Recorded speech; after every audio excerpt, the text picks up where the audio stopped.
Ladies and gentlemen, thank you for standing by. Welcome to the Cirrus Logic second quarter fiscal year 2026 financial results Q&A session. At this time, all participants are in a listen-only mode. After a brief statement, we will open up the call for questions from analysts.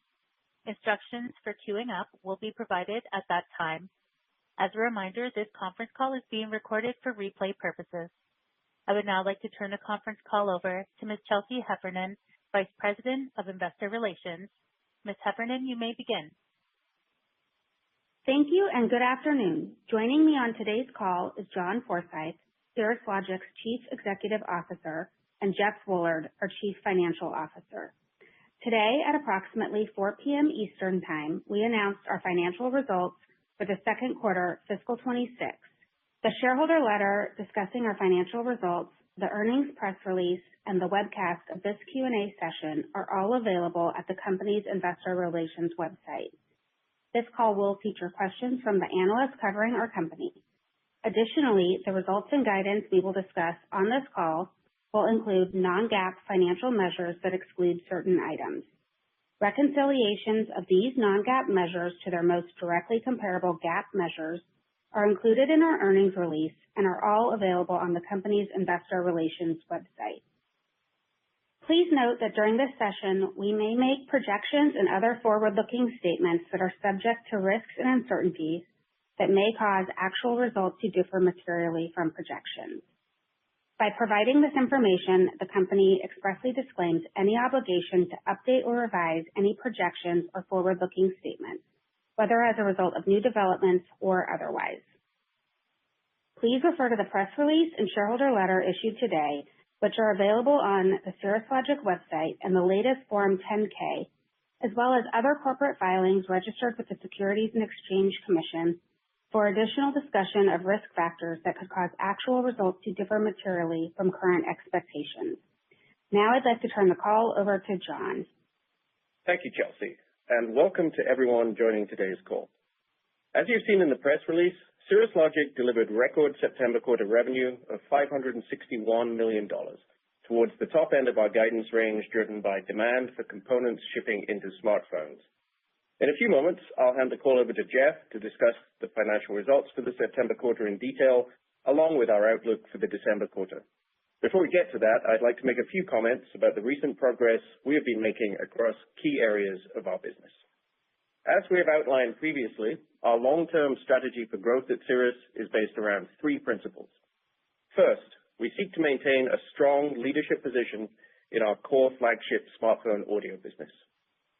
Second, we aim to expand the value and range of high-performance mixed-signal solutions with which we serve our customers in smartphones and similar products.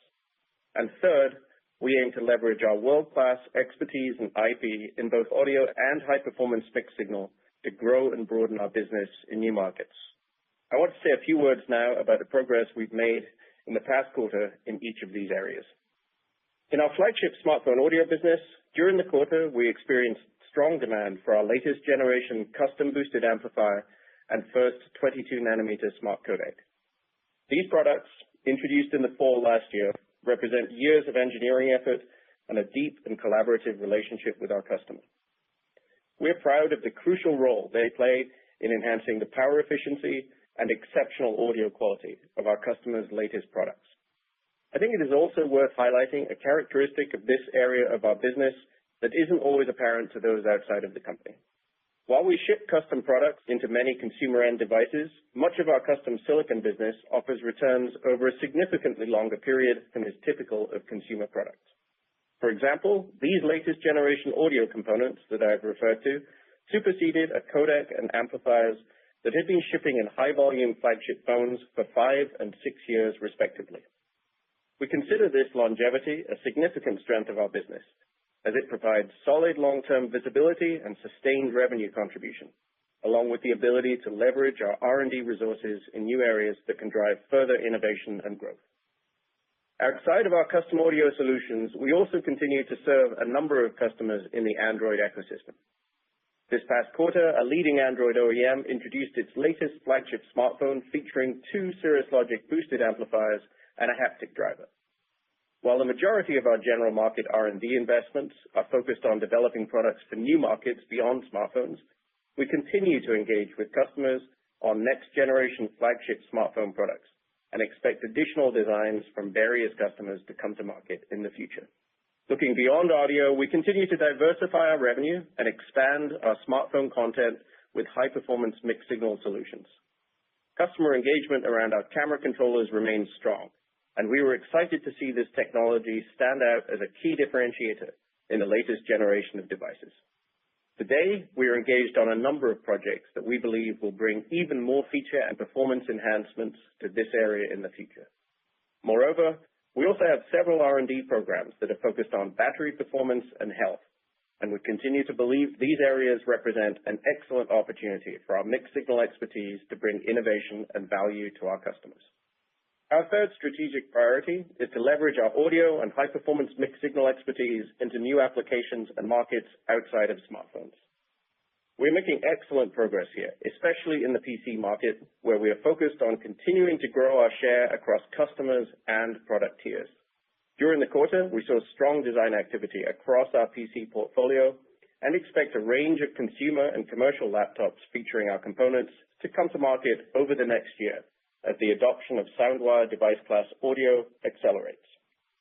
After establishing early success in high-end laptops, we are now expanding into mainstream programs to reach higher volume opportunities and capture a larger share of the addressable market. Building on our recent wins in mainstream commercial laptops, this quarter we were particularly excited to secure our first mainstream consumer design, which is expected to ship next year. This success demonstrates the excellent progress we are making in our long-term strategy to grow beyond smartphones and positions us well for the continued momentum in the broader PC space. Additionally, we are excited about the long-term opportunity that voice represents as a natural way to interact with AI-enabled PCs, and we increasingly see PC OEMs turning to voice as a means to enhance their products. In this area, we are able to leverage our audio and voice expertise, which has been developed and refined in the smartphone market over many years, to develop PC-specific products that deliver enhanced voice capabilities and performance, enabling features such as voice wake for AI applications even while the device is in an ultra-low power standby state. Our first product featuring this technology is expected to sample to customers in the December quarter. Finally, in the PC space, we have in the last quarter deepened and expanded our engagement across multiple PC platform vendors in order to accelerate our customers' time to market. We believe that our ability to provide consistent audio architectures and advanced features across multiple PC platforms is a great benefit to OEMs. Overall, we are very encouraged by the traction we are seeing in PCs and believe there is a meaningful opportunity ahead for us to grow in this market. Beyond PCs, we are also seeing strong interest in our general market products, which serve a wide range of customers across professional audio, automotive, industrial, and imaging end markets. These products typically have long life cycles and gross margins well above our corporate average, and moreover can frequently leverage the world-class low-power IP that we have developed in other areas of our business. Our progress in this space was exemplified during the quarter in several areas. First, we gained design momentum with prosumer and automotive customers on all 14 variants of our latest generation ADCs, DACs, and ultra-high performance audio codec, and expect new end products utilizing these components to come to market over the next 12 months. Second, we had increased engagement with automotive and professional audio customers on our latest timing product family, which began shipping last quarter. And third, we are now sampling a family of high-performance analog front-end components targeting imaging applications, and the initial response has been positive. We're proud of our execution to date in these areas and will continue to expand our product portfolios in order to drive profitable growth opportunities in these segments. And that concludes the latest progress update on our long-term growth strategy. So let me now turn the call over to Jeff to provide an overview of our financial results as well as the outlook. Thank you, John. Good afternoon, everyone.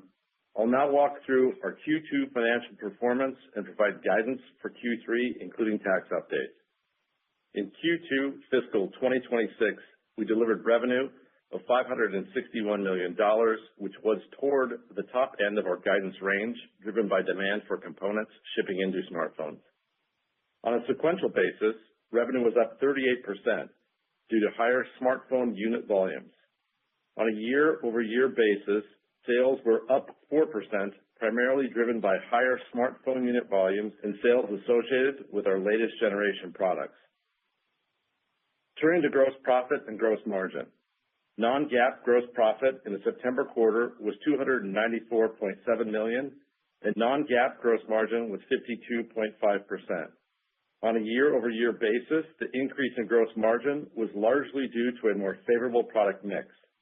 This was partially offset by higher inventory reserves. Now I'll turn to operating expenses.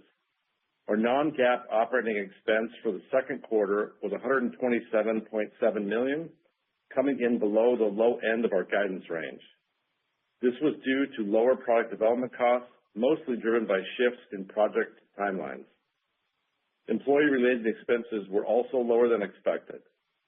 On a sequential basis, OpEx was up $8.2 million, primarily due to higher variable compensation, product development costs, mostly due to tape-outs and facilities-related costs. This was partially offset by a reduction in employee-related expenses. On a year-over-year basis, operating expense was up $0.9 million, primarily due to an increase in employee-related expenses, which were mostly related to annual merit increases. This was partially offset by lower product development costs. Non-GAAP operating income for the quarter was $167 million, or 29.8% of revenue. Turning now to taxes.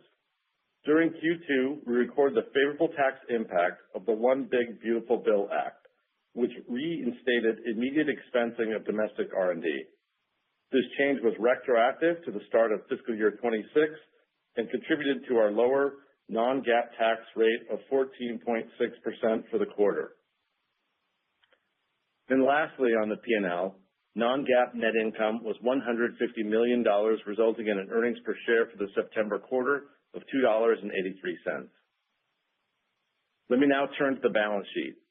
Our balance sheet continues to be strong, and we ended the September quarter with $896 million in cash and investments. Our ending cash and investments balance was up $48.3 million from the prior quarter, as cash generated from operations was partially offset by share repurchases. We continue to have no debt outstanding. Inventory at the end of the second quarter was $236.4 million, down from $279 million in the prior quarter. Days of inventory were down sequentially, and we ended the quarter with approximately 81 days of inventory. Looking ahead in Q3 fiscal 2026, we expect inventory to decrease slightly quarter over quarter. Turning to cash flow. Cash flow from operations was $92.2 million in the September quarter, and CapEx was $4.5 million, resulting in non-GAAP free cash flow margin of 16%. For the trailing 12-month period, cash flow from operations was $557.3 million, and CapEx was $23.1 million. This resulted in a non-GAAP free cash flow margin of 27%. On the share buybacks in Q2, we utilized $40 million to repurchase approximately 362,000 shares of our common stock at an average price of $110.55. At the end of Q2 fiscal 2026, the company had $414.1 million remaining on its share repurchase authorization. Now on to guidance. For Q3 fiscal 2026, we expect revenue in the range of $500 to $560 million. Gross margin is expected to range from 51 to 53%. Non-GAAP operating expense is expected to range from $128 to $134 million. The fiscal year non-GAAP effective tax rate is expected to range from approximately 16 to 18%. In closing, we delivered strong results for the September quarter. We remain focused on executing to our strategy and delivering long-term value to shareholders. Before we begin Q&A, I would like to note that while we understand there is intense interest related to our largest customer, in accordance with Cirrus Logic company policy, we will not discuss specifics about our business relationship. With that, let me turn the call to Chelsea to start the Q&A session. Thanks, Jeff. We will now start the Q&A portion of the earnings call. Please limit yourself to a single question and one follow-up. Operator, we are now ready to take questions. Thank you. If you would like to ask a question, please press star 1 on your telephone keypad. If you would like to withdraw your question, simply press star 1 again. Please ensure that your phone is not on mute when called upon. Thank you. Your first question comes from the line of Tore Svanberg with Stifel. Your line is open. Yes, thank you, and congratulations on the results. I know you can't obviously talk specifically about your largest customer's business, but this year has been quite unusual from a seasonality perspective. So, was just wondering if you could share, any thoughts with us on seasonality going forward. I mean, will 2026 potentially be sort of back to normal? Again, anything you could share with us would be really helpful. Yeah, Tori, this is Jeff. I think if you recall, we talked about last quarter, a change in the seasonality shape of our business, primarily driven by the camera content becoming a bigger portion of the total revenue, which ships a little earlier, as well as we talked about some pull-ins, at the last quarter call. I think if you look at our results this quarter and our guidance for next quarter, that story remains the same, that shape is a little bit pushed in to the first half versus what has been traditionally, and that's driven by just camera content being a greater piece. While we did give some insight last quarter on our view for the year because we thought it was important for everyone to understand that change, that has played out between our results and our guidance. And at this point, we are only giving guidance for the next quarter, but we don't see anything from here out that would change historically, what that seasonality looks like for the rest of the fiscal year. Great. That's very helpful. And as my follow-up for you, John, in the shareholder letter, you stated again, there's potential opportunities on the power/battery side in the smartphone market. Any updates there? Again, I know you can't talk about specific design wins, but clearly, battery management is becoming quite crucial for next generation smartphones. So, any updates there would be helpful. Thank you. Yeah, that continues to be an area that we're excited about. And as you know, we've been investing in for some time. We do think that we have some really compelling IP in that space. And I think we've seen some validation of that from the comments reflected back to us from customers when we've been sharing silicon with them and details on what we've been developing. We've got a number of irons in the fire there. And as you allude to, the majority of those are related to those areas around the battery where we think we can make a difference to power efficiency as a whole, to system performance as batteries go through their life cycle, both on a daily basis and a long-term basis, and to battery health long-term as well. So we don't have anything to say today concretely about design wins and how that's going to get commercialized, but we continue to believe that we've got some very valuable IP, and we're obviously itching to get that out into the market. Great. Thank you for the call, John. The next question comes from David Williams with The Benchmark Company. Your line is open. Hey, good afternoon. Congrats on the quarter, and thanks for letting me ask a question here. Maybe first, just on the OpEx side, you kind of mentioned it was lower in this quarter for some push outs, and it looks like some of that's kind of coming into the third quarter. Is it fair to assume that all of the OpEx expected in the second quarter is pushed into that third quarter, or is there anything else maybe funny going on that we should be thinking about there? I think that's a reasonable take. We are pretty disciplined in our OpEx, and what we saw, we did obviously come in below the guide and some of that was just delays in our spending, not necessarily delays in execution. So, that product development cost can be a little lumpy. It's not a miss because, it wasn't low because of execution. Some expenses that we had planned, we were just actually able to avoid. And so that also drove our results, OpEx results being below guide. So a lot of that is just a timing issue. So we will continue to stay disciplined on that. But that being said, it was a push. But if we see other opportunities that we think we have high confidence in to create value, we will be comfortable increasing that in the future. Okay, good. Thanks. And then maybe just on the non-flagship customer, your largest customer revenue, that contribution in the quarter was maybe a little bit lower than we had anticipated. But just trying to get a sense of the progress in the general markets and in that computing space, how we should think about that revenue trending maybe through this year, and just generally what that growth trajectory should look like outside of your largest customer. Thank you. Yeah, I think on the picture for this quarter in particular, there are a number of things going on there, and I think the softness in the Android space is certainly part of it, and that's been widely reported.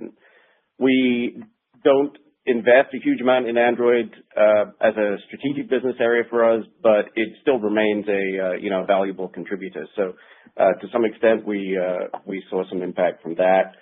And then, when we look to the rest of our general market business, certainly the biggest kind of growth area that we see there right now is the PC, as you alluded to.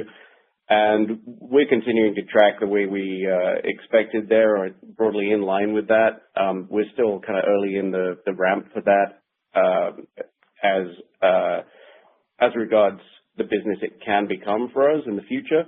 But we've passed a number of really, really excellent milestones this year and then in this past quarter as well, which kind of indicate the rate of progress we're making there. And we continue to be very excited about what's going on in the PC space. I think one of the things we called out in the shareholder letter that's a particular highlight is the win in mainstream consumer laptop, because those mainstream devices, as I've highlighted previously, they really deliver so many more units than the devices in the flagship and premium tiers.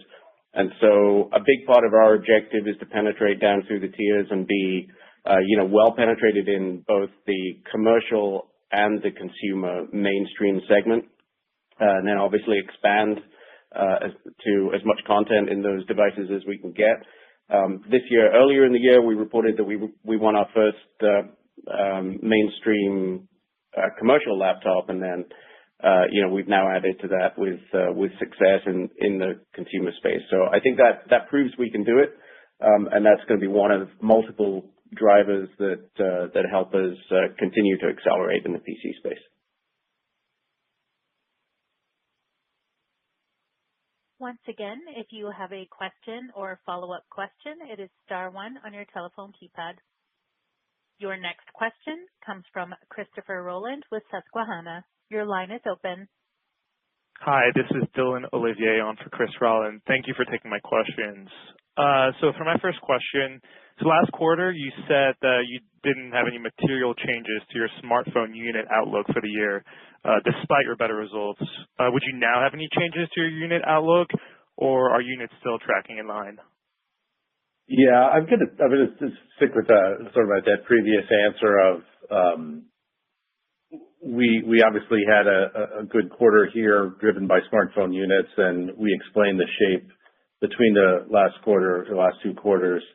And we're only guiding for the next quarter, but we see at this point, we think seasonality looks like it historically has. We don't see anything to change our view on the upcoming seasonality. Great, thank you. So secondly, I'd love to hear more about these new products that you talked about that you're developing for AI PCs. So does this expand your SAM, and when can we expect revenue here? Are you getting a lot of initial interest from customers? Yeah, actually, that's an area which I think has become much more significant in our modeling of our PC SAM more recently, rather than or at least compared to when we set off down the road of getting into the PC market. The interest across our customer base in voice-related features is really pretty significant as a major enabler for AI. So, I mean, I think if you step back just for a second to look at all the drivers which are currently kind of accelerating our momentum in the PC space, there's one I alluded to in the previous answer, which is just our penetration down through product tiers to get into higher volume segments. There's another factor which we allude to in the shareholder letter, which is the propagation of the SoundWire device class audio interface and standard.